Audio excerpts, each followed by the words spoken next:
ರಾಘವೇಂದ್ರ ನೀ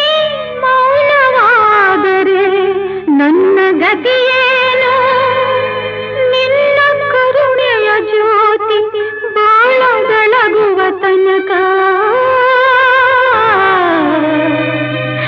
ಬಿಡೆನು ನಿನ್ನ ಪಾದ ಬಿಡೆನು ನಿನ್ನ ಪಾದ